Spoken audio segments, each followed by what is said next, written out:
From the heartland of America, focused on God, family, and country, the mouthpiece of the Midwest, this is Dale Carter's America. Welcome back to Dale Carter's America, live from the studios here in Raytown, which are getting more and more difficult to get to. What is the deal? Are you just like a magnet for construction? It's really terrible, man. Yeah, there's Nolan Road construction. There's 75th Street construction. Yeah. There's usually some kind of construction on 350 highway too. It's wild. Well, we don't have to worry about the fans mobbing us here because they'd never find it. Yeah. You'd have to have the exact address. Yeah. All right. So we got a lot on the plate today, including Ukraine and the big speech that Donald Trump made, and more fun with Democrats. Man, they are on the losing end of a lot of things, and they are going down flaming. And we've got a lot of video that we're going to poke fun at. But first, before we get started here, we welcome in Bob Watson, our State Farm agent. He is a sponsor of this podcast called Dale Carter's America, and he's my State Farm agent. We'd love to have him be your State Farm agent. Like a good neighbor, State Farm is there. Bob's office is at 7th and Main in Blue Springs. You can reach him on the phone at 816-229-7878. But don't let Blue Springs slow you down. He is licensed in both Missouri and Kansas, and he can give you all of the coverage that you get with State Farm. And if you bundle your home and car insurance, you'll save even more with Bob Watson, State Farm agent. And all the ways, we like getting the word out on Dale Carter's America. We have a lot of fun on this podcast. We're going to have some props to get to today, which is why you should follow us on YouTube. But Kurt, tell them all the ways they can get the podcast. Yeah, absolutely. The best way is to subscribe on YouTube or Rumble for the video podcast. Make sure to drop a like, drop a comment, tell your friends. It all helps with the algorithm. If you share the video, if you drop a comment on the video, if you like the video, that's all great stuff, and we do appreciate it. You can find the audio-only version on Spotify, Apple Podcasts, wherever you get your podcasts, and then make sure to follow us on Facebook as well and join in the conversation. We've been having a lot of comments on Facebook posts recently. Oh, good. Yeah. So I brought my own signs because the Democrats have their signs that they showed at the big speech the other night. So this is my first sign. This shirt saves lives, because we just came out of our 29th annual Country Care St. Jude Radiothon on KFKF with our sister station Q104, and we raised over $300,000 for childhood cancer. So we think that's a good thing. The hashtag there is This Shirt Saves Lives. Here's another one. Let's see. That's just the hashtag. Well, it looks good on the video. It really does. Yeah. And then I've got an actual shirt, sort of. This is my sign. This shirt saves lives. So you can become a partner in hope. There's lots of ways that you can help knock out childhood cancer through St. Jude Children's Research Hospital.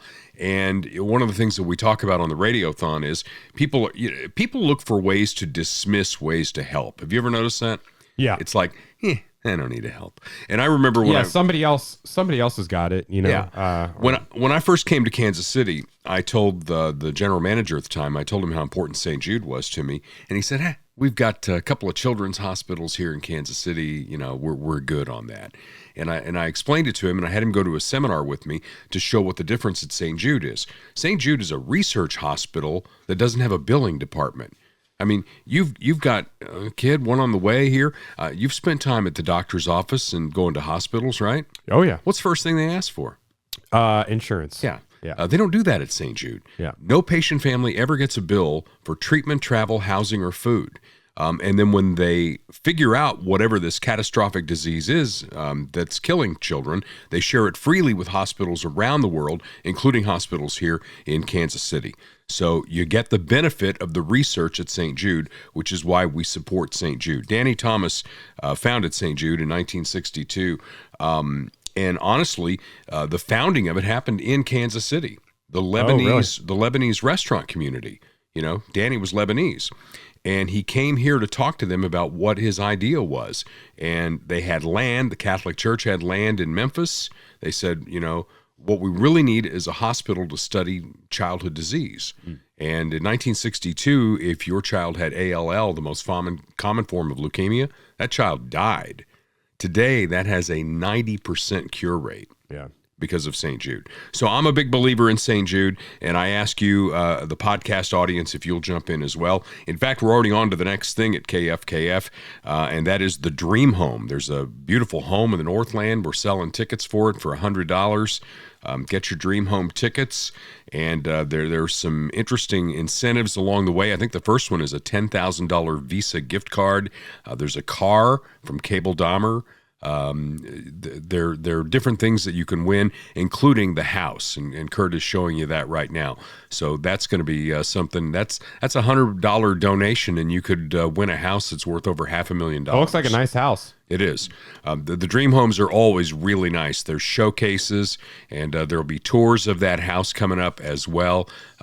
So just another way that you can help out. So I showed you my signs for the podcast today. You know, I'm gonna wave my sign, and I thought it was so funny because the Democrats. Oh my gosh, there was a line in the speech that Donald Trump had, and we're gonna get to all that, I think, a little bit later on. But he said, "I don't think there's anything I could say to make any of you smile or clap or anything."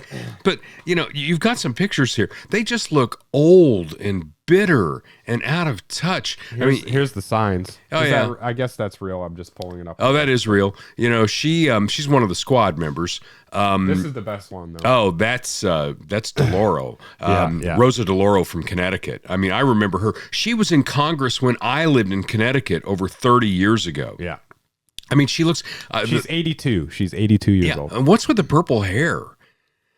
The best line I saw was, I loved him in the Rolling Stones. I really did. But when you look at what's going on with the speech, and we're not going to spend a lot of time with it, they don't clap. They just sit there.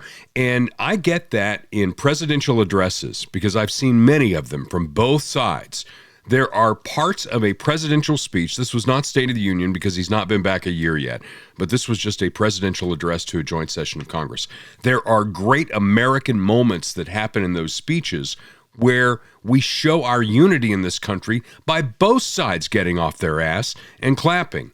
These people were committed. They were going to go in there. They were going to sit on their hands. They were going to scowl through the entire speech and just show their ass. Yeah. Orange Man Bad is all they have. Yeah. And then when you go to CBS News poll of the speech after the fact, 70% actually, I think it was 76% approval. Can you get 76% of Americans to agree on anything? It's hard. Pretty tough, yeah. And they love that speech. And so the Democrats continue to put themselves right here on an island. There you go, 76% of the speech. That they approved of the speech. So, and the telling thing for me was there was a moment in the speech when Trump made reference to a young boy who had survived brain cancer. And that's why I tie in St. Jude, because St. Jude is studying things like that. Do you have the clip you want to play on that? Yeah. It doesn't really show the Democrats not standing, but this is the clip that you're talking about. In 2018, DJ was diagnosed with brain cancer.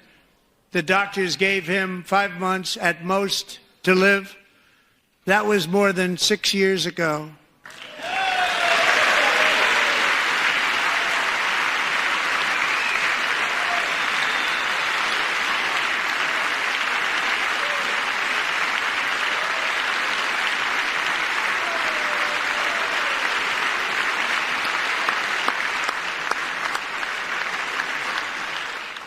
Since that time, DJ and his dad have been on a quest to make his dream come true, and DJ has been sworn in as an honorary law enforcement officer, actually a number of times. The police love him, the police departments love him. And tonight, DJ, we're going to do you the biggest honor of them all. I am asking our new Secret Service Director, Sean Curran, to officially make you an agent of the United States Secret Service.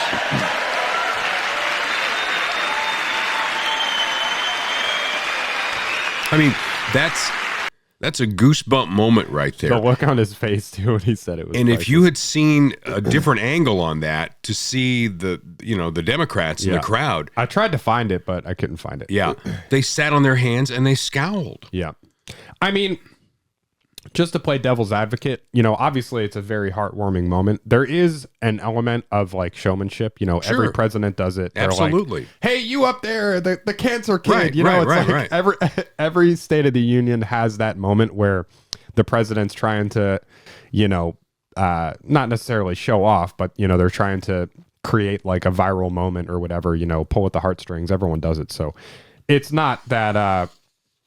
Necessarily you could say that, well, they just sit on their hands because they're like pro childhood cancer or something like that. But it is a bad look. Undoubtedly it is. Well, no, they sat on their hands because they're anti-Trump. Right.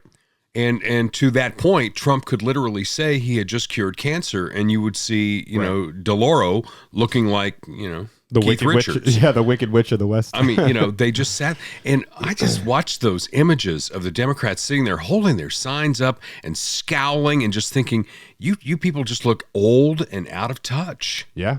Where is the new generation of Democrats to come along? We'll get to all that later on. We have a lot on the plate here today, and we want to talk about one of our sponsors here, because maybe Rosa DeLauro needs to go see Dr. Mark Taramina, because she may have something stuck up her ass that's making her look like that, right? Great transition. Yeah, we look for the transitions. And Dr. Mark Taramina will keep you from transitioning to colon cancer. That's what it's all about. Let's get there early, let's fix it, and then forget it. 45 is the new 50. If you have not yet scheduled your colonoscopy, get it done. If there's somebody in your friends or family circle who need to hear the message, be a bug in their ear until they schedule this. Dr. Taramina has saved countless lives in the Kansas City area by early detection of colon cancer. If you get it early, you can treat it. If you don't, it will kill you. It is that simple. 816-836-2200. You'll find them on the web at midwestgihealth.com. Schedule that colonoscopy, get it done, and then get it off your plate, okay? And as you get closer and closer to 65, a lot of us look at that as the brass ring for Medicare. Medicare is always going to be there. Social Security is always going to be there. The Democrats will want to scare the hell out of you, but it's just not happening. It is going to be there for those of us who have spent money to pay for it. Remember, this is not necessarily an entitlement. We've had money taken out of our checks for our entire careers to pay for this. Right. So I guess in one sense it is an entitlement because you are entitled to it, but it is not charity from the government. It's something that you paid for. And Kirk Doris will help you navigate the waters of Medicare. Check out his website. It's Medicare Simplified KC. And Kirk sent me a notice or a little note over the course of the week here, and he said that he's getting a lot of complaints from people who are getting scam calls about Medicare. Something to keep in mind. Medicare and Social Security, they will not call you. Yeah. Right? So if you get a call from somebody that says, hey, I'm calling from Medicare and I need your Social Security number, or I'm calling from Social Security and I need blah, blah, blah, blah, blah, that is a scam. You make the call. You call Kirk Doris at Medicare Simplified KC and let him do the work for you. He'll navigate the waters, tell you, what plan you need for your specific purposes. MedicareSimplifiedKC.com. That is the number to call. And I don't know if I told you this or I told this story on the podcast or not, but I got a call like this recently. Have I told you this? I don't think so. Okay. So I get a call, and it's some guy, and he says something about Social Security, and he needs to talk to me about it.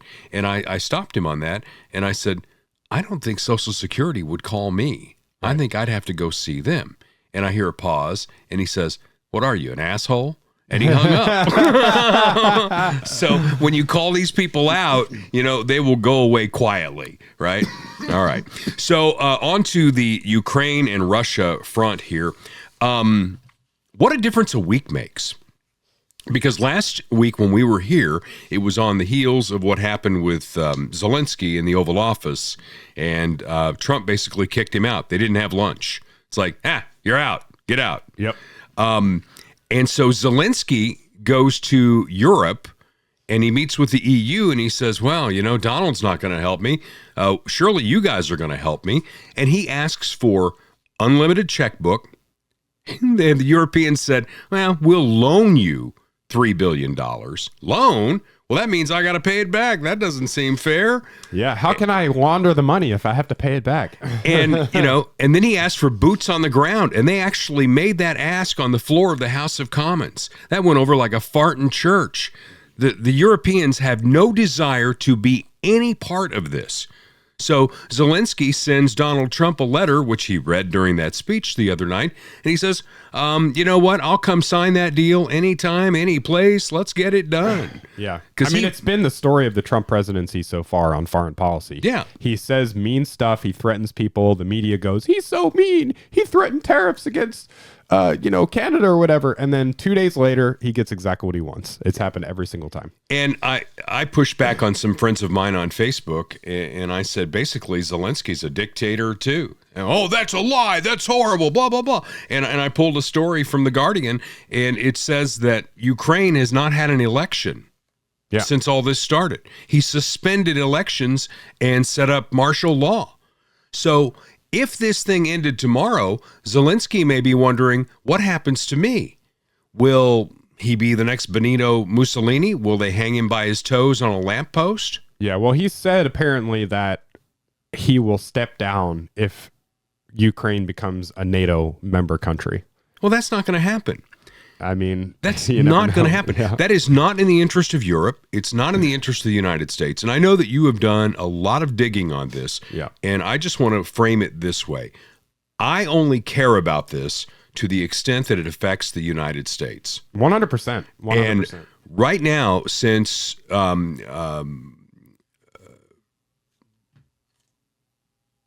Putin, sorry, brain fart. Since Putin invaded... I'm leaving that in. Oh, thank you.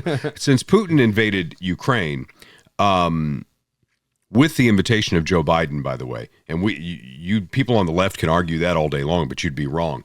The only reason that he went into Ukraine was because of our botched withdrawal from Afghanistan. It was like the red carpet being rolled out. And all you have to do is go back to history. When Obama was president, that's when Putin took the Crimea. Yeah. And then 4 years of Donald Trump, there is no incursion. And then Joe Biden's botched withdrawal, and he goes full on into Ukraine. So that's where it starts and ends. Now, how do we get out of this thing? Well, you've talked about what we, being concerned about America. And I mean, the first thing is just how much money we've given to them. I mean, we've given $114.15 billion between January 24th, 2022 and December 31st, 2024. Well, let me ask you a question. Is that money and equipment? It's both. Okay. Financial, 46.6, humanitarian 3.42, military 64.13. And there's been reports about some of the military equipment getting shipped out of Ukraine too. There's like underground arms deals happening and all kinds of shady stuff. It's not quite to the extent of Afghanistan, but it's similar. When we left all that equipment in Afghanistan, what happened? It went to all the bad guys. So that's been, there's something to that there too. Was it a loan? I say that with my tongue and my cheek there. But, the American tradition is not to just give people shit for a war, right? Yeah. You can go back to World War II.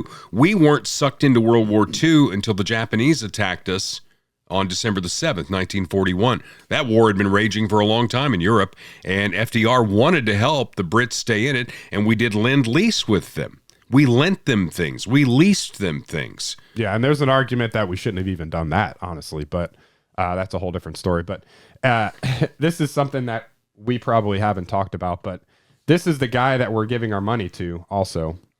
People love to kiss up to Zelensky, but he's like a theater kid, basically, so here he is.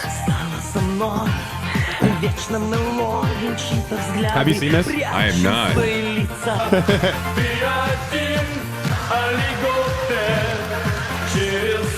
What the hell?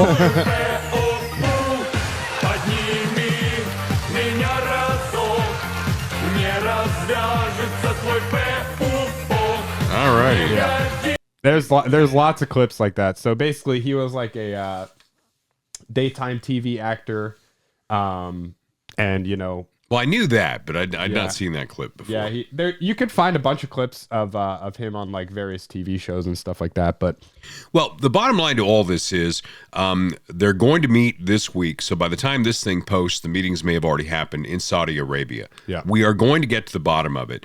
And I think you see all these people on Facebook, and I push back on them because they virtue signal. They put up their little Ukrainian flag, and it's like, stand with Ukraine. And I tell them all the same thing. Send him your credit card info. I'm sure he'd love to take it. Send him a check. I'm sure he would find a way to cash it. How do we effectively end this thing completely? And at least Donald Trump is thinking outside the box. And if you people on the left are going to go with Orange Man bad as your answer to everything and not open your mind, this is going to be a long 3.5 years. yeah. And I mean, it ending is not, this is what the argument was about in the Oval Office, because the war ending and gaining peace is not what Zelensky wants. He wants everything. He wants all of his territory back. He wants all of his concessions. He's not going to get it. It's not going to happen. He's not going to get it. And these are parts of Ukraine that are ethnically Russian, right? Essentially. That's true. They and I can go through all the data on this, but they're ethnically Russian. They voted for the pro-Russian or Russian sympathizing candidates throughout the last several decades. And then, he's been doing stuff like crazy stuff. You mentioned he canceled all the elections. He's consolidated all the TV media into one state-sponsored TV channel.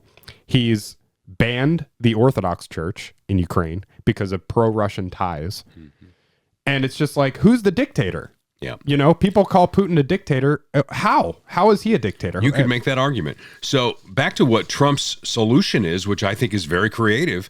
There are rare earth minerals in Ukraine that we could use that could rebuild Ukraine. They could take some of that money and rebuild their own country. We could take back that money as well to help repay for all that money you just put up that we gave to Ukraine with an open checkbook. And then on top of that, when you put American workers in there as miners and they're working on this thing, Putin's going to think 5 times before he aggressively goes after that. So it puts a buffer there. And I heard a general talking about this morning on my way over, and he was reminding me of something that the Korean War is still a war. You know that, right? What do you mean? It's still there's an armistice there, right? But we don't have a full-on treaty. It's a right. ceasefire right. at the DMV. Right. DMV.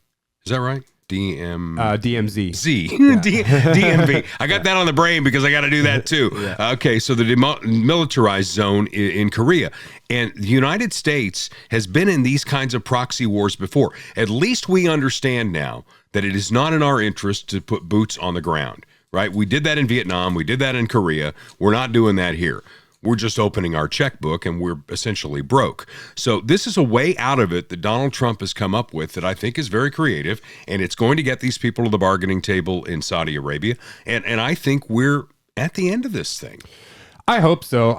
For sure. And the beginning of the end. Let's put it that way. Beginning of the end, yeah. But here's the thing, though. Like, it is about, at this point, it's a practical matter. Like, how do we get out of this? What's in the best interest of America? How do we stop funding this? Practically right now, that's what it's about. But it's also about, like, how did we get in this? Like, what is the history here? You know what I mean? Because that matters. We don't want to see this happen again, and we want to have the right foreign policy where we're not pushing Russia into the arms of China, and not talking to them. Like, we should be talking to Russia. Every president has done it. We should be talking to Russia. And like this whole thing with NATO too, nobody wants to talk about it, but Russia, ever since the end of the Cold War, ever since the dissolution of the Soviet Union, Russia has had a hard line on NATO and saying, we don't want NATO countries bordering Russia. There will be consequences. There will be consequences. And just like Obama's hard lines, on Syria and everything else, they've been broken over and over and over again, and they haven't done anything. So like, you're poking a bear. What do you expect is going to happen? You know what I mean? And this is just something interesting that I found. There's like dramatic music behind it, so I don't have to play that. But this is a map of the Soviet Union being dissolved, and then the expansion, the post-Cold War expansion of NATO. And you can just see In red is the USSR, and then in blue is NATO and NATO allied countries. Partnership for Peace is light blue. So you see all these countries immediately flip, and then slowly you have all these countries becoming NATO member states, with Ukraine basically being next up.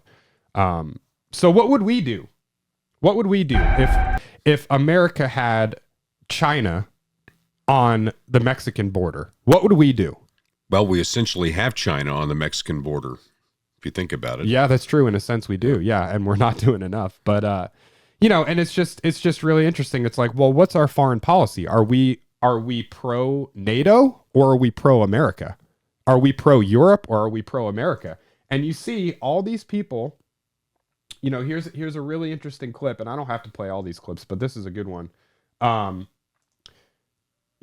about the expansion of NATO and kind of the old expansionist foreign policy of, you remember from Iraq, we're pro-democracy, we're spreading democracy around the world. Clearly doesn't work. Well, that was the Vietnam rationale. Yeah, exactly. But here is a really good clip. This is 2003, George Bush praising Colin Powell and Senator Joe Biden for pushing for the expansion of NATO into the Baltic states. Watch this. I appreciate so very much the Secretary of State Colin Powell, who has been a strong and tireless advocate for the expansion of NATO.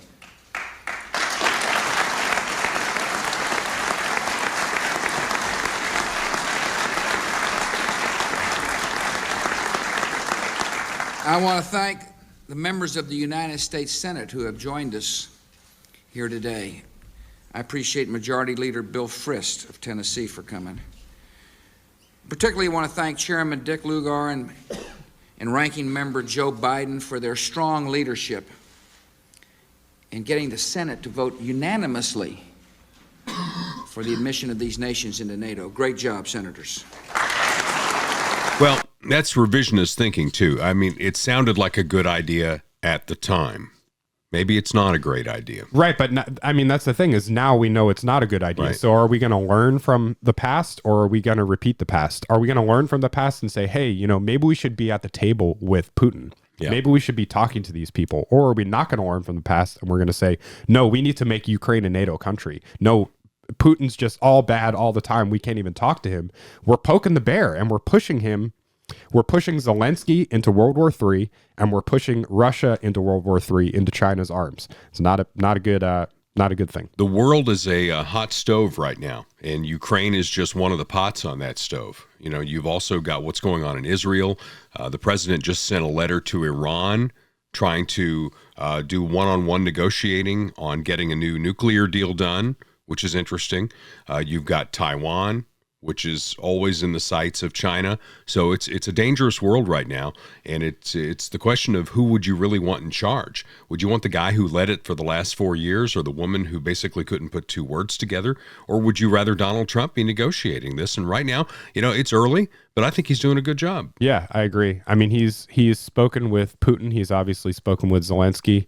You mentioned that Zelensky's coming back to the table after Trump kicked him out, and then basically said, he's not ready for peace. When he's ready, he can come back, just treating him like a child, which is hilarious. So yeah, I think it's moving in the right direction, but just imagine how, like you said, how different things would be right now if it was Kamala Harris or another Joe Biden type. We would be looking at some serious problems on the world stage. And not only would we be giving more of our money to Ukraine to launder money and suppress the media and suppress religious freedom, but we would be looking at escalation of a global conflict, without a doubt. All right. Well, hopefully what's going to happen in Saudi Arabia will be the beginning of the end there. We get Americans in there mining those rare earth minerals. We take what we need to repay this country. They keep what they keep to rebuild that country, and Russia stays where they are, and we go on skipping down the road together. Yeah, we'll see. Yeah. Is that it for Ukraine? I've got way more. The main thing. Is there anything you feel like you need to get off your chest at this point? Well, the main thing for me that really did it was the persecution of the church. That was just, and it's something that I've more recently looked into. We're newly Orthodox. I don't know if you knew that or not. I didn't know that. Yeah. So, and that's it's not. I'm not trying to get into anything personal about that, but you know, Ukraine and Russia are very Orthodox Christian countries. So essentially, you know, I can pull up a couple articles here, but this is from CNN. I'm using only liberal sources here. In 2024, Ukraine president signs law banning Russia-linked religious groups. Now, this is all Ukrainian propaganda. Basically, what they did is they banned the Ukrainian Orthodox Church, which is not officially linked to the Russian church. But I thought Russia had banned the church too. Are they back in Russia? No. The church is very strong in Russia. Okay. Yeah, the Russian Orthodox Church. The communists had banned it. Correct. All right. Correct. Yeah. So you can read the majority of Ukrainians are Orthodox. For centuries, Ukrainian churches were subordinate and administered by the Moscow Patriarch. But with Russia's annexation of Crimea in 2024, Ukraine's Orthodox Church is split. So after the invasion, the Ukrainian Orthodox Church, which canonically is, it's like similar to Catholicism, right? So it's not like administratively the same. Well, they not sprung from the same tree, you know. Yeah, that. exactly. Yeah, exactly. So, but essentially what happened, and I just want to play one more clip because I found this really interesting. Essentially what happened is Ukraine started persecuting and then banned the Ukrainian Orthodox Church. So, I mean, think about that just on its face. You know, the primary church in Ukraine, because they're, pro-Russia, the Ukrainian government has done raids on these churches. They've arrested priests. They've excommunicated priests and charged them with treason, just for doing their religion, basically, in areas of Ukraine that are primarily ethnically Russian.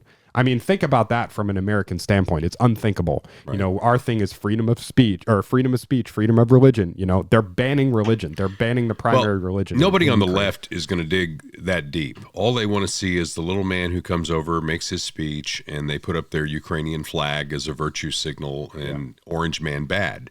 I mean, that's as deep as they're going to go. Yeah. So. Yeah, I do want to play one more clip, and then I'll get off my high horse here. This is an interview that Tucker Carlson did with a Jewish lawyer, and I say Jewish not in any negative way, just because he's defending the Ukrainian Orthodox Church. So, and he's not, ethnically Ukrainian or ethnically Orthodox. And he talks a little bit about how the United States came in and helped found this new church in 2019. That was like pro-Western, basically. In order to save his life, and his crime was speaking out against a law to destroy his church. Can we just back up for 1 second? So you're I think it's fair to say, in broadest terms, a Jewish liberal from the Bronx who was arrested by Putin. How did you wind up representing the Russian Orthodox Church in Ukraine? Why was that important? Of all the cases you could take, why that one? Well, let's be clear. It's the Ukrainian Orthodox Church. We are not part of the ROC. We share only a canonical link. Our church denounced the invasion. Our church separated itself administratively 30 years ago. And every Ukrainian that's Orthodox has been baptized in our church. 5 years ago, a new church was established in Ukraine by the Poroshenko administration with the active connivance of the United States government. The State Department of the United States was involved in the establishment of the church. I believe either USAID or some other organizations have funded this state church called the OCU. This is basically kind of a CIA operation, if you will, to set up a church that would be completely free of what they viewed as the dangerous Putin influence. So you have our State Department violating our Constitution openly, engaging in the destruction of religious freedom in a foreign country, doing things absolutely illegal under our Constitution, all in like establishing religion. Yes, all in the name of anti-Putin activities. There you have it. Okay. To be continued? Yeah, I mean, I could go on for hours about it, but yeah, it's just, it's not a good place. Everyone out there putting "I stand with Ukraine" in your Facebook profile, just don't. Just stop. Come on. It's a show of ignorance is what it is. Learn something. Read a book. All right, we're going to move on. Michael Schroer, he is getting it done. Every time I open Facebook, I see he has sold another property. Spring is coming up. If you're ready to move, Michael Schroer is your guy. He is a broker with RE/MAX Elite in Lee's Summit. You can reach him at 816-373-8400 on his cell at 816-520-9342. If you're looking to sell, if you're looking to buy, maybe you need to get your first home. Maybe you're going to have a whole bunch of kids. You need a lot of bedrooms. You need a bigger house. Your kids are going off to college. It's time to downsize. Maybe you found a piece of property and you want to build. He's an expert at that.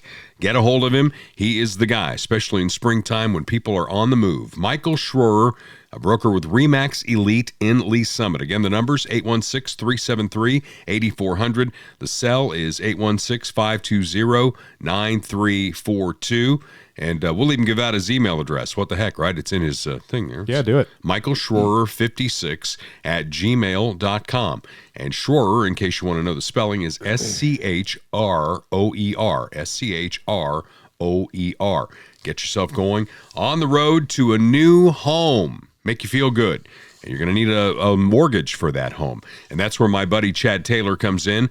TheRedCarpetLender.com. That's the website. I mean, they always say on a website you should make it really something easy to find. And if you can remember that this guy is the red carpet lender, he'll roll out the red carpet for your loan. You'll find Chad Taylor, theredcarpetlender.com. No upfront hard credit hit to see if you can get approved for a hard loan. That is that's one of those misnomers, old wives' tales. He'll waive lender fees for veterans as a thank you for your service. All kinds of great programs out there, and you do not need a perfect score. You can go as 580 on the credit score on the low side. You don't need 20% down. Most loans between 0 and 5% down. Chad is licensed in Missouri and Kansas. He did the refi on my house, and I am very happy with what I got. So get on the phone there or get on the web, find Chad Taylor. Especially, I put these two things together because when you're looking for a new house, you need Michael Schroer. When you need the loan, you need Chad Taylor. They go together. Absolutely. Very few people can pay cash for a new house. And there's an argument to be made that you probably shouldn't do that anyway. Yeah, you should keep the mortgage. Well, you know, it's just, you know, I mean, unless you have like millions and millions of dollars, you know, you're looking who at, has that? Not me, that's for sure. All right, moving on here. The new government paradigm is the next session here that I have here, the next segment on Dale Carter's America, because we do have a new government paradigm.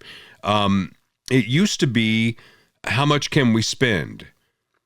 I don't think we're having that argument anymore. The people who are having that argument are on the far left of the Democrat Party. We finally have, in Donald Trump, a president who is serious about shrinking the size of federal government.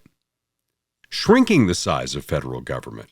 I mean, others have talked about it. He's actually doing it. And the speech made all of that clear, and that's why those marginalized Democrats had to sit on their asses through the speech, could not applaud for anything, because it's the end of their power base. It has to be. Because, again, we point this out a lot on the podcast. Last year alone, we spent $7 trillion for a federal government. We took in a record $5 trillion in revenue. $2 trillion more, right? So where does that go? That goes to the debt. So the debt continues to increase. We're at $36 trillion, money that we are passing on to future generations. And that is just criminal. We've got to get this thing under control. We've got to take the responsibilities that better belong in states and localities and get them out of Washington, D.C. Finally, people are realizing that this scam that's been going on for decades, probably all the way back to FDR, that we are going to take federal tax money from all of us, send it to Washington, D.C., put it in a blender, and then, you know, send some there, send some there. It's ineffective. It's rife with corruption, and they're getting to the bottom of this. If we're not going to give the president the tool that 30 governors have, and that's the line item veto, so they can go through an omnibus bill and say, what the hell is that? And then if it's so great, you know, you people in Congress will override the veto. That gets a lot of this shit out of the way, and it's how 30 states operate in this country. And I doubt we're gonna get that. So the Democrat. I don't hear you. Sorry. Do you have any clips from the speech that you want me to play? The one clip that I thought was very telling was Donald Trump basically talking to the Democrats, saying, "There's nothing I could say to make you clap or smile." You might even get some background of them sitting on their asses, holding up their signs. Yeah, here we go. And once again, I look at the Democrats in front of me, and I realize there is absolutely nothing I can say to make them happy or to make them stand or smile or applaud. Nothing I can do. I could find a cure to the most devastating disease, a disease that would wipe out entire nations, or announce the answers to the greatest economy in history, or the stoppage of crime to the lowest levels ever recorded. And these people sitting right here will not clap, will not stand, and certainly will not cheer for these astronomical achievements. They won't do it, no matter what. Five times I've been up here. It's very sad, and it just shouldn't be this way. This is like the opposite of the I could stand on Fifth Avenue and shoot somebody. Yeah. It's like the opposite side of the coin. By the way, here's my sign. This shirt saves lives. We're curing cancer here. So that's kind of an important deal. And the Democrats are lost on this because all they have known for generations is tax and spend. It's all they know. It's their answer to everything. It's like any problem out there, well, we'll just send money to it. Ukraine, just send them money. Schools completely screwed up, just keep sending them money. We spend more per pupil than any other nation in the world, and our education standards have gone down. You can almost track it over time since the beginning of the education department, which, by the way, Trump is trying to shut down. Now, a lot of the things he's doing, we do have a constitution, and there are laws that limit what a president can do. He is going to need Congress. He has both sides of Capitol Hill. He does not have, as we've seen already, because they voted to keep biological boys playing on the girls' team.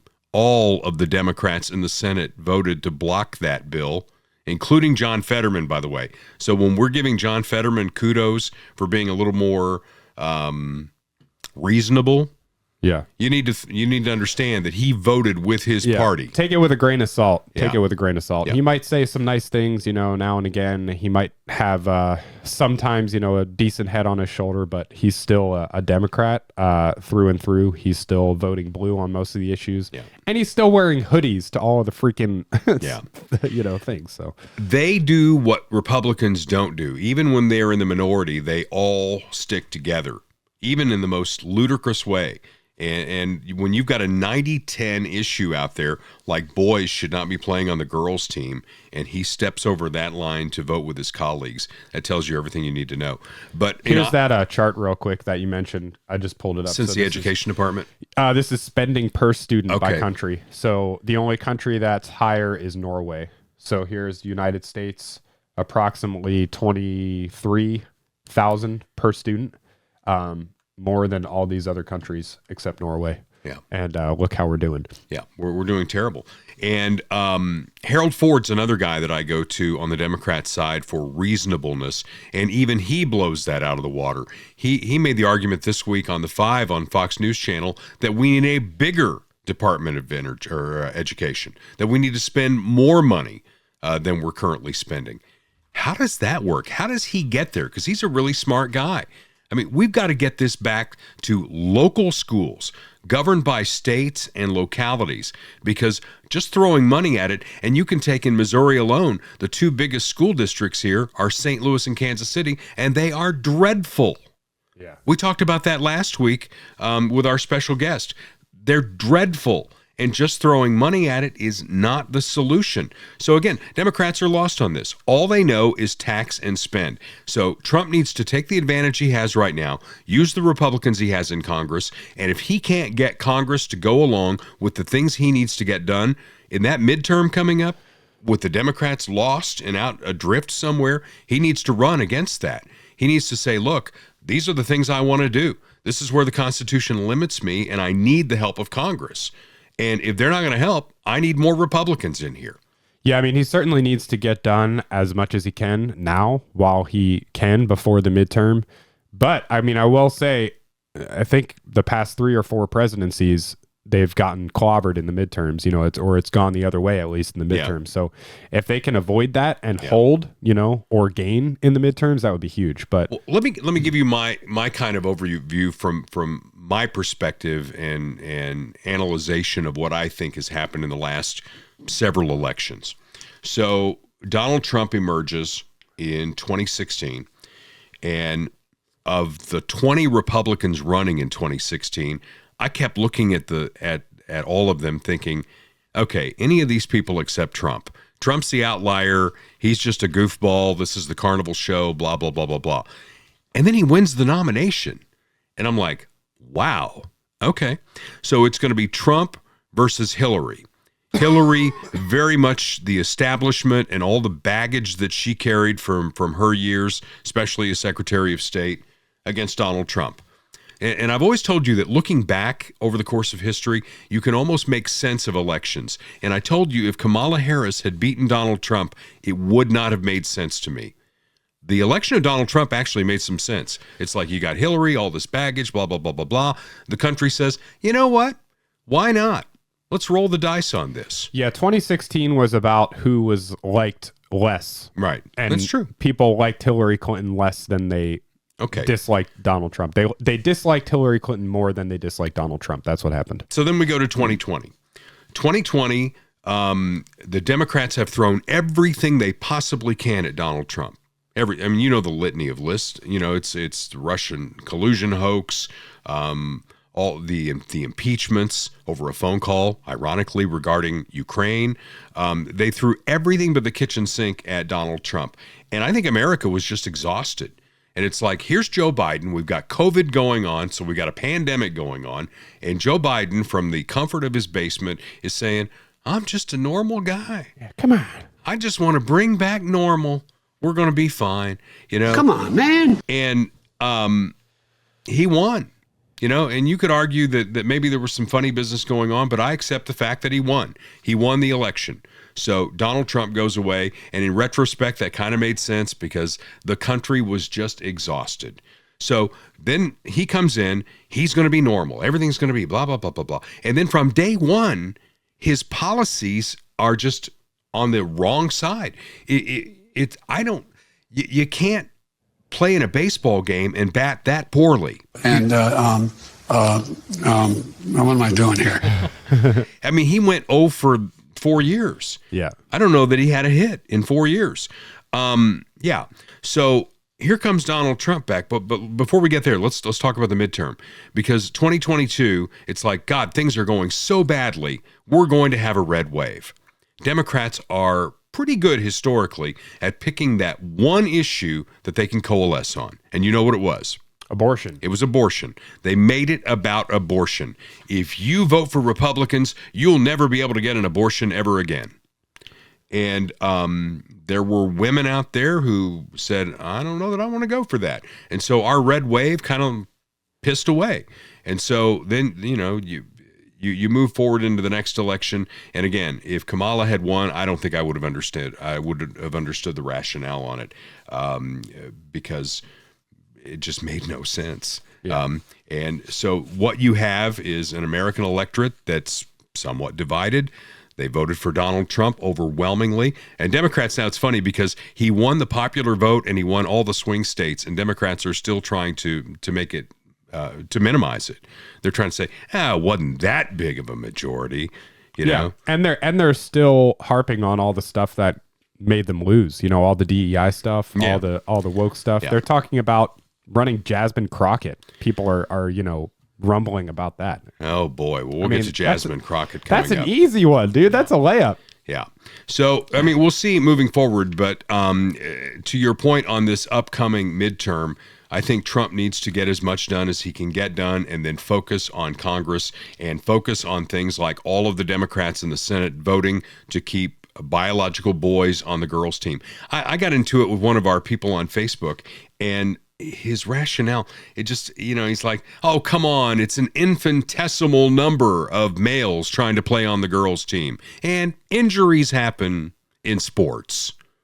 Really? Is that the hill you want to die on? It's such a non-argument too. Yeah. Yeah. So only a small percentage of the illegal aliens that come here rape people. Yeah. Only a small percentage. It's not a big deal. Remember the mayor of Aurora, Colorado? Yeah. What are you talking about? Yeah, it's only a couple buildings that have been overtaken by Venezuelan. Yeah. Whatever. Just a couple buildings. Just a couple. Come on. It's fine. Everything's good. All right. EPA pick Aaron Szabo at his confirmation hearing says that humans will have to adapt to climate change. Wow. Where have we heard that before? Yeah. Humans will have to adapt to climate change because the climate is always changing. I saw a map, I think when I was scrolling Facebook the other day, that showed what North America looked like, millions of years ago when we had an ocean that ran right down the middle of the United States. Shit happens. The planet is changing. It is constantly evolving. And if you think one country on this planet, the United States, can give up its entire economy that's based on fossil fuels, and we're going to make any kind of a dent in the climate, you're out of your mind. That's what you need to tell people. Really? You think you're going to make a difference? Yes, we can clean things up. Yes, we should constantly clean things up. And we are constantly cleaning things up. But when you just set a date arbitrarily and say, we're just going to wreck our economy and go with this Green New Deal. There you go. You're virtue signaling. I mean, that's the map. I mean, that was North America. If you're watching this on YouTube, this takes me back to being like 12 years old when dinosaurs were the shit. In fact, if I'm reading the map right, my house might have been oceanfront property. Yeah, let's zoom in and see. What do you think? Whoops. I mean, you're a little further west in Raytown, so I think you're definitely in the ocean. It's not letting me zoom. Yeah. And was there a T-Rex running around my yard? Is that what that looks like? It's like right in Kansas City there. Yeah. Oceanfront property right here in Kansas City. Let's see. So, I mean, the bottom line is it's always changing. It's always evolving. Right there. Isn't that great? Oh, yeah. We would have had oceanfront property. Yeah, I don't want to go back there anytime soon, but just to let you know that the planet is constantly changing. And can you imagine the Democrats' faces when he said that? What do you mean? Humans will have to adapt. I can't believe that. Yeah. And before we leave the new government paradigm, I'm still not sold on tariffs. I mean, I wish, and I think the markets wish, that Donald Trump would make up his mind. We're going to tariff. We're not going to tariff. Today we're tariffing. Tonight we're not, because the markets are all over the place. And you remember when we had Mark Falter on the show, he said, if you really want a smooth ride on Wall Street, you should probably vote for Kamala Harris. He said what Trump wants to do is right in the long term, but it's going to be turbulent. Yeah, and I mean, you can see that now. The stock market has been up and down like crazy. A lot of speculation about AI and tech stuff. Crypto, Bitcoin has been up and down like crazy. I mean, I still think if you ride it out long term, it's gonna be all good. But yeah, it's been pretty volatile the past. Well, few that's weeks. what I tell people. It's like, they want to, and again, the folks on the left, the Orange Man bad crowd. And by the way, I made a policy statement on our Facebook page that I am done defending against Orange Man bad. If that's all you've got, go away. Really, I'm serious. I just, and I've got a couple of people in mind. I'm not going to name names, but on any post I put up, it's Orange Man bad. Come up with solutions to policies that make sense. We can have that debate. But Orange Man bad, you're stuck. Elections have consequences. Barack Obama said that. Donald Trump is the president of the United States. He has a majority in both houses of Congress. And if you continue to live on this island, you Democrats, you're going to lose even more seats in the next midterm, and he's going to have an even bigger majority. So we better start talking about policy and where you disagree on policy. But what some of them are doing now is they're putting up little snapshots of the stock market since January 20th, and it's been volatile. Make no mistake about that. But to your point, if you go to any 3-year period on the Dow and the S&P 500, it's going the right direction. And if that ever stops, if we get to a point where the growth of the stock market stops over a long period of time, then we have real problems. Then you think eggs are a problem right now? Oh, and the Democrats. I couldn't find this clip, and I'm in the wrong section. Here's the 3-month chart. Yeah. So you see from December, lots of ups and downs, and then more recently down. Yeah. But again, like to your point, you go to 1 year. Yeah. You go to 5 year or 3 year rather. Yeah. That looks good too. Yeah. So do this for the long haul. And look and also, like, is everything about? I mean, we've talked about this before, but is conservatism and like being an American, is it about the stock market? Is it about GDP? Really? I mean, is that the end of what we're for? Is for money? I don't think so. I don't Not to think say that it's good, right, if people lose money or whatever, but like, is that really what we're arguing about? Is the stock market? Yeah. I don't think that's where conservatism ends. It may be where Donald Trump ends, because I don't think he is a rock rib conservative. No. He's a pragmatist. Right. He's a CEO. He's looking at the United States as he would a major company that he just took over. Right. And, he's going through it. It's funny because we just had, or ironic, not necessarily funny, in Kansas City, we just went through Odyssey coming out of bankruptcy. One of the major radio station owners the principal owner now is George Soros. Yeah. Filed that away. And they eliminated 300 jobs, including some really big name personalities in Kansas City. And everybody's in shock over that, and that'll go away and we'll move on down the road. Well, that's what Donald Trump is doing with the government. He's like, okay, I've got this big company.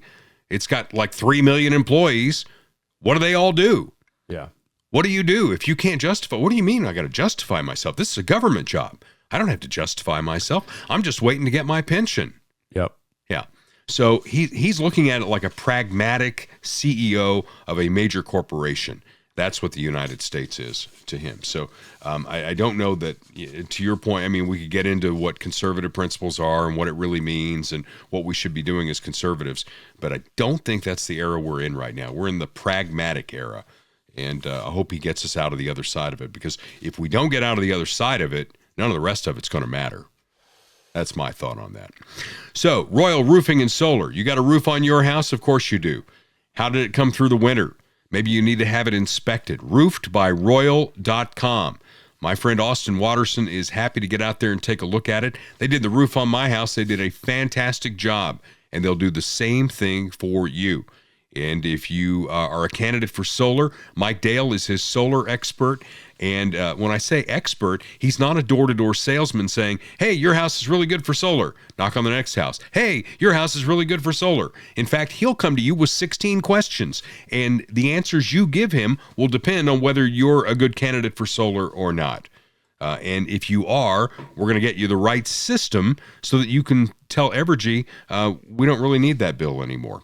816-540-7057. You need a roof no matter which way we go, and solar might be the ticket to you having a very low electric bill or no electric bill at all. And it all starts with their website, roofedbyroyal.com. And then you go celebrate at Funhouse Pizza. Every day is a celebration at Funhouse Pizza.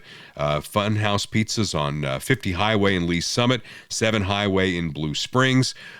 Check out their website, funhousepizza.com. You can pre-order online. How about that? And then go pick up your pizza and have a great celebration at home. But if you want to celebrate there, they've got rides for the kids. They have games they love to play. So it's a fantastic place for a birthday party, any kind of gathering that you're going to have. You could do it at Fun House Pizza, 50 Highway Lee Summit, 7 Highway in Blue Springs. Go see Jim Dingman and his crew, and tell them, as always, that we said hi and thank them for being part of Dale Carter's America. In fact, when it gets a little warmer, we may go out there and have our own little celebration with the podcast. Keep listening and watching for details on that. So, Democrats behaving badly is our next little section here, and decorum completely lost in the House chamber. Now, Republicans have done this too. I'm not saying Republicans have clean hands here. The modern loss of decorum, I'm not going to go all the way back, because around the Civil War there was a a congressman who was beaten on the floor of the House. Let's go.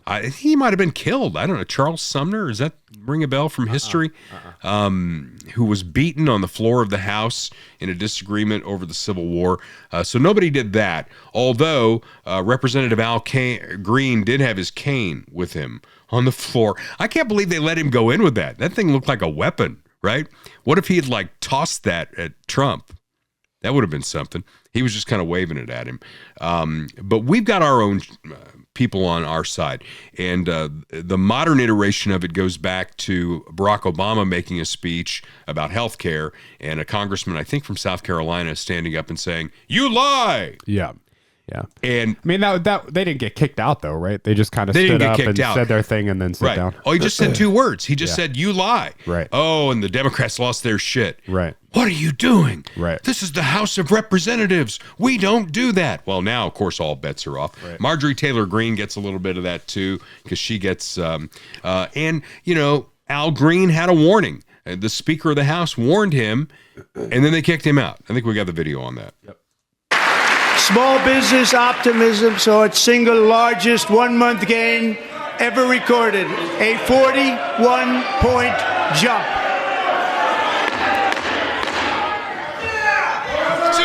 Members are directed to uphold and maintain decorum in the House and to cease any further disruptions. That's your warning.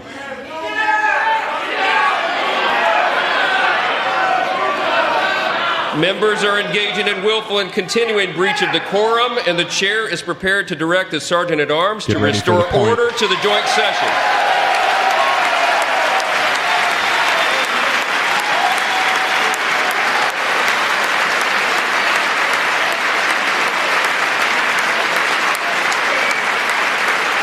Look at that. They're moving in. They're moving in. See them?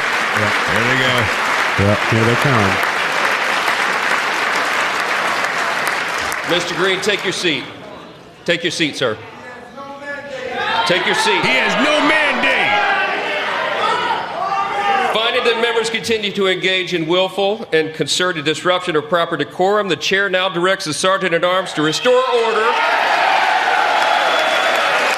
Remove this gentleman from the chamber.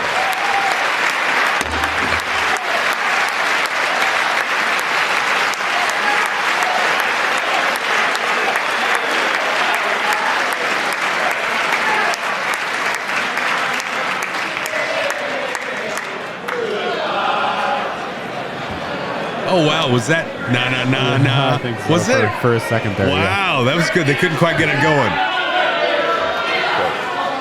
Get out. Get out. Okay. Mr. Tough Guy. Yeah, Mr. Tough Guy. So after that, of course, then they had a vote to censure Representative Al Green, which ended in a sing-along. And the Democrats, if they're going to continually do these sing-alongs, they really need to take some lessons because they suck. They really do. Yeah, this is a good one, too. Here we go. Green be censured with public reading of this resolution by the Speaker.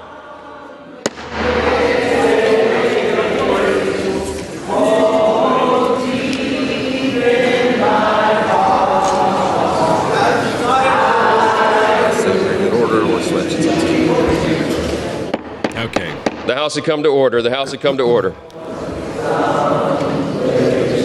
Mike Johnson's trying to like stop it. It's like, dude, just let him go. Let him go. They're shooting themselves in the foot. They look like complete fools. I would just stand there and smile. And then when they stop singing, which would be after like a minute, because they're not going to stand up there for very long. They'll sing for like a minute, do their little thing, and be like, oh, that's all you got? That's it. That's all you got? Where's the rest of the song? Where's the rest of the song? Come on. We're enjoying it. Hey, come on.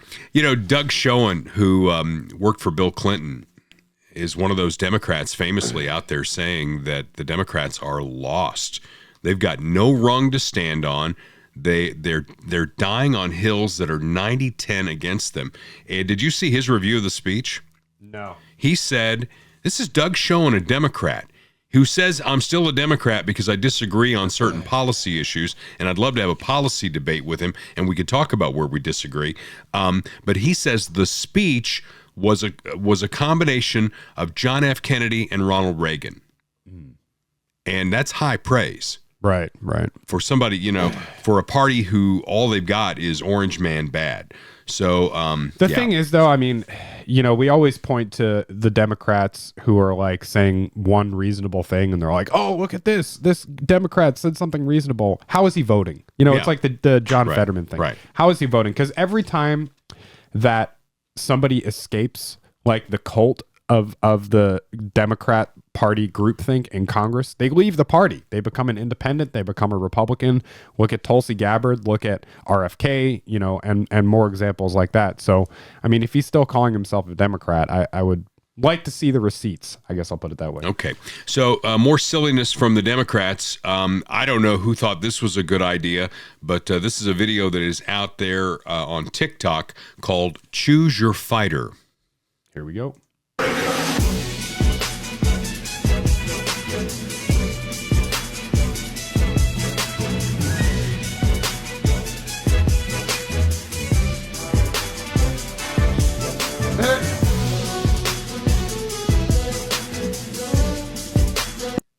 I mean, what the hell? That was pretty cringe, wasn't it? What the hell? Cringe is kind of the word that goes along with that. Then there's what they do. Senate Democrats, we talked about this earlier, all of them, including Fetterman, vote to block the bill that would keep biological boys off the girls' team. Even Gavin Newsom, the slick Gavin Newsom, appears to agree with us on this, leading to a confusing answer from minority leader in the House, Hakeem Jeffries. I want to ask about California Governor Gavin Newsom's comments saying that Democrats were in the wrong for allowing transgender athletes to compete in female and girls sports. What is your response to that after Democrats had opposed the women and girls in sports? I haven't seen his comments. What Democrats opposed was unleashing sexual predators on girls throughout the United States of America. What? What does that mean? What? Now, I was listening to Gary and Eric on Red Eye Radio, because I listen to them almost every morning, and they played this clip, and the only thing they could think of is their view on the Democrat side that a law like this is going to lead to, okay, pull your pants down, let's see who's got a wiener and who doesn't. And that's going to determine this. There's a much simpler determination of this. It's called the birth certificate, right? When you sign your kids up for Little League, you're going to have to bring a birth certificate. That happens now, right? Yeah. And the birth certificate is very clear, male or female. It's not what you think you are, it's what you are. Right. So I don't need you to pull your pants down to prove one way or the other. Right. I just need your birth certificate. So they're way off base on this. Did you see, you were talking about Gavin Newsom kind of coming around on the transgender thing. Did you see he was on Charlie Kirk's podcast? You know who Charlie Kirk is? I do. Yeah. And I may have heard about this, but I'm making a point here, which is, and I want to watch this clip first, and then I'll make the point. Let's check this out. Last night, trying to put my son to bed, he's like, "No, Dad, what time? What time's Charlie going to be here? What time?" And I'm like, "Dude, you're in school tomorrow." He's 13. He's like, No. This morning, wakes up at 6 up, then he's like, "I'm coming." I'm like, he literally would not leave the house. Did you let him take off school? No, he did. Of course not. He's not here for a good reason. But the point is you canceled school for like 2 years. The point is the point, which is you are making a damn dent. Thank you. I'm kidding. When you go to these college campuses, I love watching your TikTok, which is. So he's like, he's brown nosing up to Charlie Kirk. Right. And here's the thing. I've said this before, and I'll say it again. Gavin Newsom is a serious politician. You can say whatever you want about California. He screwed up California. The fires, COVID. People have a short attention span. This guy is talented. This guy is slick. He knows how to appeal. He knows which way the wind is going. Yeah. He knows that it's not popular. All the, transgender woke stuff is not popular right now. He's going on Charlie Kirk. He's siding against his own party. This guy will be the Democrat nominee in 2028. I call it right now. Okay. I'm telling you. And he's a serious threat. He is not to be taken lightly. Didn't DeSantis destroy him in a Fox News debate? I mean, sort of, but like if you watch it, he knows how to counterpunch. He knows how to duck and dive. I mean, his record is terrible. He can't run on his record, Right. but he knows even in that clip right there, Charlie said, well, you shut down the school for 2 years. He just laughs it off. Right. You know, Right. I mean, he's so slick that, I mean, he's a real threat. And it's just, you know, seeing him do this is a little bit scary, seeing him go on these media tours, because he's going to be, you know, he's not that old, so he's going to be around for a while. Well, they'll have a nominee in 2028. Yeah. And I don't think it'll be Kamala Harris. No. And it's not going to be Jasmine Crockett. It's going to be Gavin Newsom. It's going to be Gavin Newsom against J.D. Vance. 2 straight white males. Oh, my gosh. I know. Can you imagine? Crazy. All right. Big city mayors were on Capitol Hill testifying to support their view on sanctuary cities. Nancy Mace. Don't you just love it when she's in a hearing and she just like takes them to task? I mean, at least she didn't die on the hill of yes or no, yes or no. She started out with, I just want yes or no, yes or no. She went like down the line on each of these mayors. And when they didn't give her the answer she wanted, she went, time's up, next. Do you want me to start at the top on this? I guess. Okay. You represent. You all have blood on your hands. I'm going to ask a series of yes or no questions today, and I would like to remind all of you, you are under oath. I only want a yes or a no to my questions. My first question, do you acknowledge breaking into our country is a crime? Mayor Adams, yes or no? Do you acknowledge breaking into our country is a crime? I acknowledge. Yes or no? I acknowledge. Okay, Honorable Johnson, he's not going to answer the question. Yes or no? Is breaking into our country against the law? Yes or no? Depends how you cross the border. Okay, Mayor Johnson, yes or no? Comprehensive immigration reform policies are what's necessary in this Mayor Wu, moment. do you have a better answer than these gentlemen before you? Yes or no? Yes. Okay, do you believe it's acceptable for illegals who commit heinous crimes be released back into the public instead of being detained and deported? Mayor Adams, yes or no? Anyone break a crime? Yes or no? This is not hard. Yes or no? Anyone that break a crime should be detained. Okay, Mayor, yes or no? Anyone that break a crime should be detained. Mayor Adams, you gotta love him. Anyone, it's something so simple as breaking into a country, you got crime, it should be detained. They should be deported. Okay, Mayor. Any individual that Yes or no? causes harm Yes or and no? breaks Okay, the law Mayor Wu? should be held accountable. Doesn't this guy have like a 7% He does, and approval she rate? calls him out on it. This is why you have 6% approval rate. Oh, wow. Wow, very timely by me. You suck at answering questions. I swear I have not Because you seen suck this at clip. answering questions. Mayor Wu? I interrupted her there. Let's just hit that again. Raining because you suck at answering. Oh, no. Breaks Okay, the law Mayor Wu? should be held accountable. This is why you have 6% approval rating because you suck at answering questions. Mayor Wu? Yes or no? Anyone who's a public safety threat should be prosecuted. All right, I have my next question. When an illegal alien rapes a woman, do you believe you're on the right side of history? Mayor Adams, yes or no? Say that question again. Okay, Mayor Johnston. That question is not really a question. That's a pretty loaded question. Illegal alien rapes a woman, do you believe you're on the right side of history? What does that even mean? What does that question even mean? I think she's saying, you know, since you've allowed these people to come into your sanctuary city and an illegal rapes a woman, do you feel like you're on the right side of history by allowing that person to come in? Yeah, that needs to be worded a little bit better. Should I keep going? You can if you want. Yes or no? I will charge and prosecute them. Yes or no? Okay, well, okay. You said you would go to jail, didn't you? I will For charge harboring and illegal prosecute aliens or something, Mayor Johnson? Could you repeat your question, please? When an illegal alien rapes a woman, do you believe you're on the This right guy's side like of deer in history? the headlights. Could you clarify that question? Okay, Mayor Wu, yes or no? Yeah, I'm actually with him rape on is that. That's a bad obviously question. horrible. Why are you letting rapists back out onto the streets of Boston? That is not true. That is Okay. not what's happening in When Boston. an illegal alien molests a kid, molests an underage kid, do you pat yourself on the back for being compassionate? Mayor Adams? that guy's been spared. He hasn't had any. I don't think he's a mayor. I think he's He should counsel. be arrested. Mayor Johnston? I prosecute folks that commit crimes like that. Mayor Johnston? I prosecute. Yeah, you get the idea. It's despicable, and he should be arrested. Mayor Johnston? It's despicable. Yeah. Adams had a rough day on that. The So- mayor, the Adams impression is a fun one to do. Yeah. I like it a lot. But, you know, the bottom line is these sanctuary cities, you're letting people in and you're saying you'll house them, and they've already broken a law, right? Yeah. They're already breaking a law. And if they're breaking additional laws and you're still housing them, what does that say about you? Yep. Yep, it's good to see people called out for that stuff because they rarely are. And that's what happened on Capitol Hill. And obviously, Tom Holman is trying to remove as many of the worst as possible. And he's not getting a lot of cooperation from the mayors you just saw there, other than Adams. Adams is cooperating in New York on getting the worst out.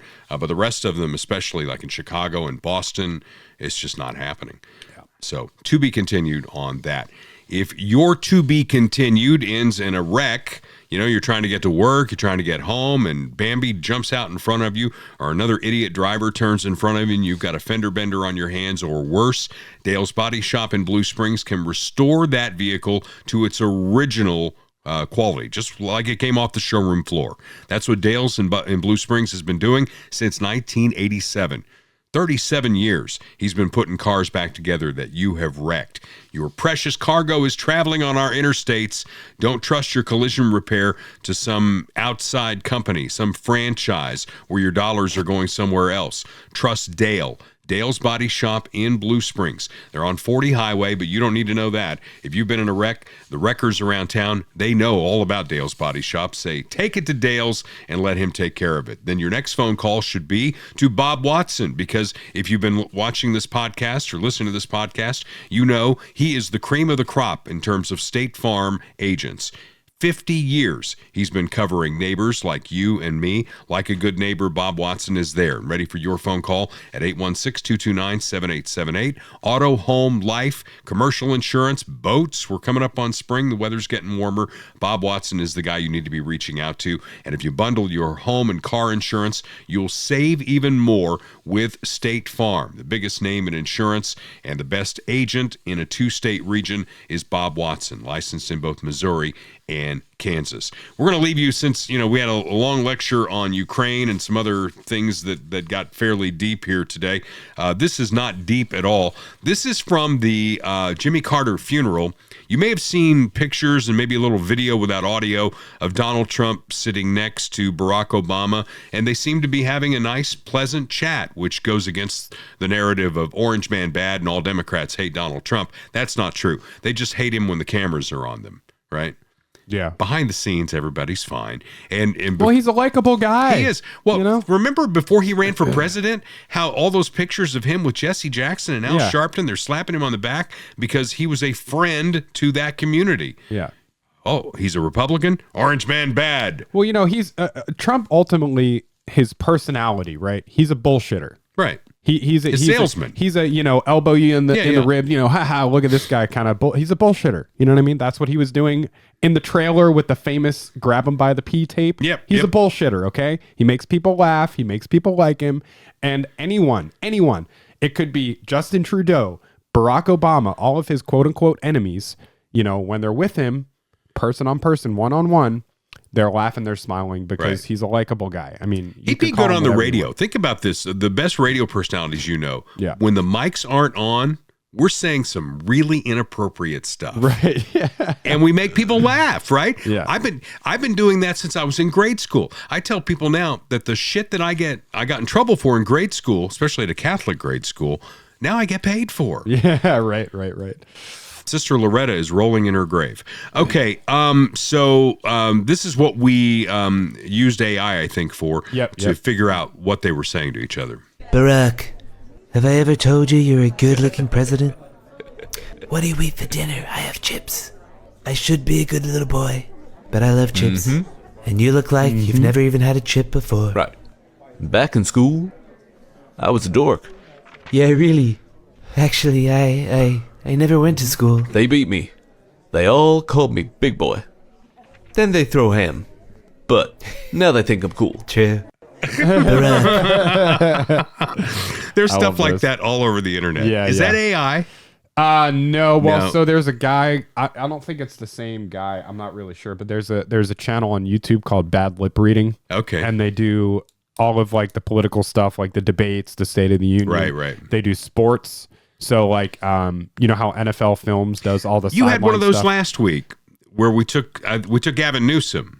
That was AI. Okay, that was AI. So the AI ones are when their mouth changes, and if you look, you can see that their mouth is like CGI. It's AI like video. Okay. But a lot of those ones, the bad lip reading guy that does that, again, he does the sports stuff. He does like the Oscars and all kinds of stuff like that. He just overdubs it, so it's not actually. And what he's doing is he's not changing their lips, but he's just watching what their lips are doing, and then he's trying to come up with words that match what they say. All right. Well, that was pretty close. Yeah, it's good. It's good. Very funny. I'm going to go eat some chips now. And until next time, this is Dale Carter's America. The views expressed on Dale Carter's America are Dale's and Kurt Wheeler's. They do not necessarily reflect the views of KFKF or Steel City Media. Comments can be sent to dalecartersamerica@gmail.com. Check back for weekly episodes. Subscribe, spread the word, and give us a 5-star review. Thanks for being a part of Dale Carter's America.